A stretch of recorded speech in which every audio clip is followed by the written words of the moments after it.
Hey, Chuck from Lake to Lake. Glad you decided to watch this video. Today I'm going to talk to you about the RV industry. And right now, RV sales are down 40% from their peak. And that's just the beginning. Dealers are dumping inventory, manufacturers are slashing prices and production, and the industry insiders are sounding an alarm for 2025. This isn't just a crunch or a slowdown, it could be a full blown crash. Stick around and we'll uncover some details that you're probably unaware of and will probably shock you. Heartland RV is shutting down its plant, laying off 121 employees. They only built that plant 2 years ago. Included in that Heartland shutdown is also the line of RVs called cruisers. No more. They're not making them anymore. And DRV, let me make sure I get this right, DRV Mobile Suites. DR Mobile Suites, a high-end fifth wheel brand, gone. They're shutting them down. They're just a glut of manufacturing going right now. To add a little bit of insult to injury, we see that Camping World reported a loss of $12.3 million. Now, with a revenue of over $1.14 billion, that doesn't seem like a big deal. But you know what? There's more to the story than just that. Because the same store sales are down 14.3%. That means each existing store is selling 14% less than they were a year ago. And they've been pumping up their total revenue for their company at the corporate level by buying new stores and by building new stores. And we'll get a little bit more into that later.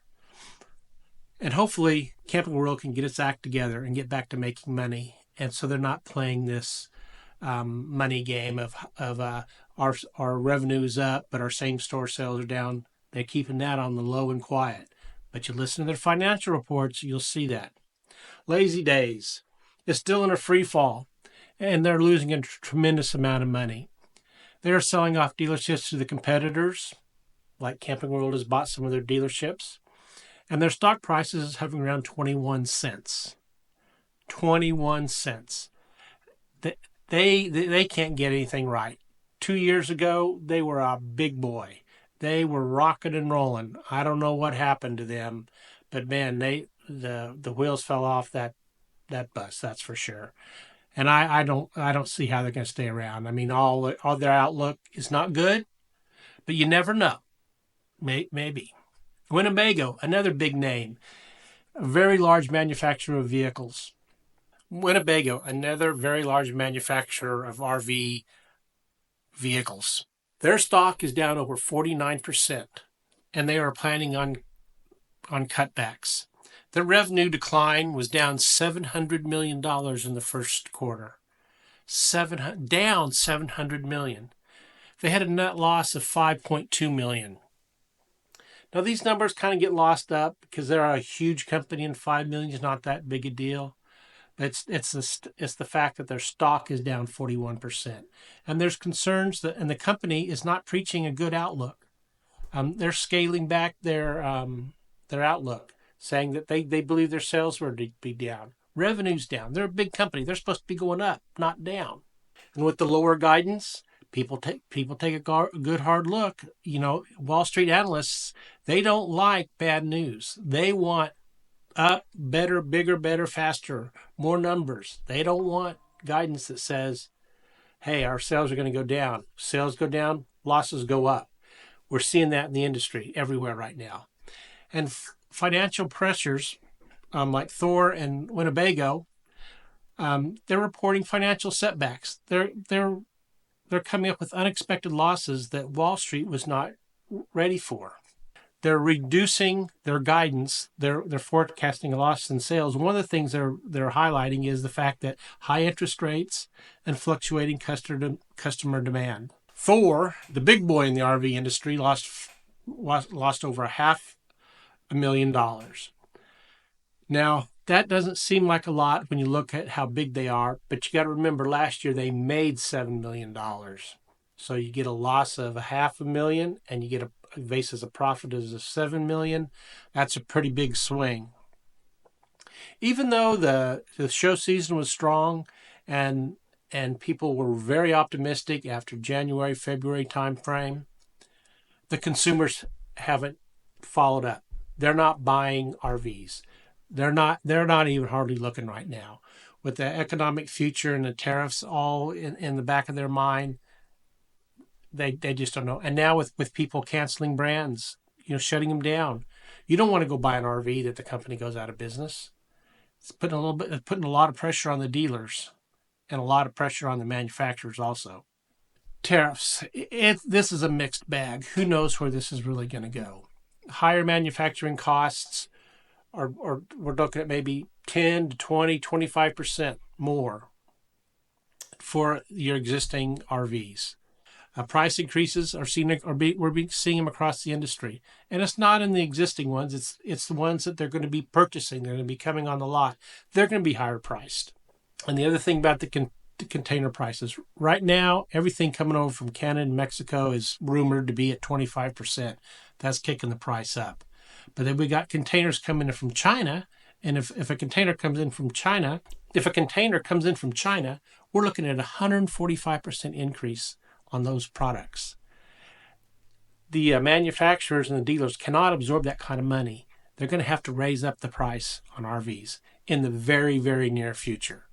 Even though shipments were up 14% for the year, this is more a matter of fact that the manufacturers are building the units, they're shipping them to the dealers, and they're saying, dealers, you got to sell them.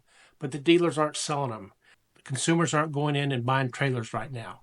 Travel trailers are up over 17% for the year, but motorhomes are down over 10%, resulting in a 14% increase overall. But it just doesn't make sense, and that's why we're seeing these some of the shutdowns in the industry, shutting down brands, shutting down lines. I think we're going to see more of it. I think as we get closer to retooling for the 2026, I think you may see some 2026 models gone, just not available for sale anymore. Now, in the used market, as you can see from the graphs, it's kind of a mixed bag. But by and large, I think when the price of new RVs go up, it's good. On the coattails of that, the used market's also going to go up. Now, that's good if you want to trade one in, or that's good if you're trying to sell an RV. But right now, if you bought an RV that 2 to 5 years ago, you're way underwater. And I mean, and that's not going to change. That's just it's like buying a car and driving it off the lot. You buy an RV, drive it off the lot, you lose 15, 20%.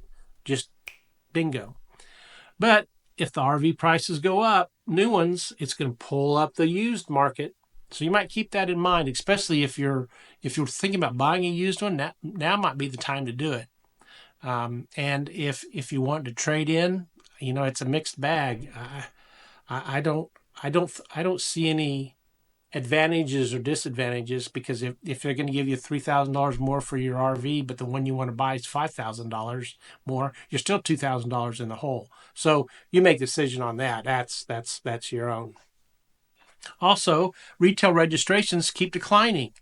So if we see that people aren't registering brand new RVs, if that's declining, then we know the sales are declining. Now, the dealers, for the most part, they're not talking about units sold. They're talking about revenue. And as the price of the RVs go up, the revenue goes up a little bit, but the units sold are not going up. They're declining, and we're seeing that in the actual statistics. So we need to keep an eye on that also. If in the next 2 or 3 months we see retail registrations keep declining, we'll know that the industry's in a big hurt. We also have some industry insiders talking about consolidation as a more serious tone now. Do they have too many product lines? Do they have too many stick and tins with just a different label on? I think we're going to see a lot more consolidation under brands. And I also think you may see some RV manufacturing companies go away, especially the smaller ones.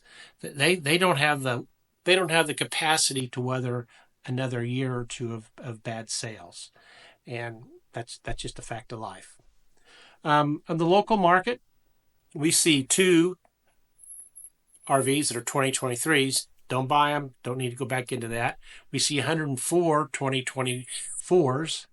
And that's dropping. They're getting some of that older inventory off the market locally in the Kansas City area, and that's a good thing. 2025s, we see 582. That's a little bit of drop.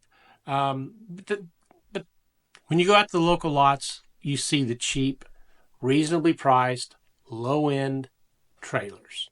That's the majority of what they have, because that's the majority of what they're selling. You don't see very many high-end ones.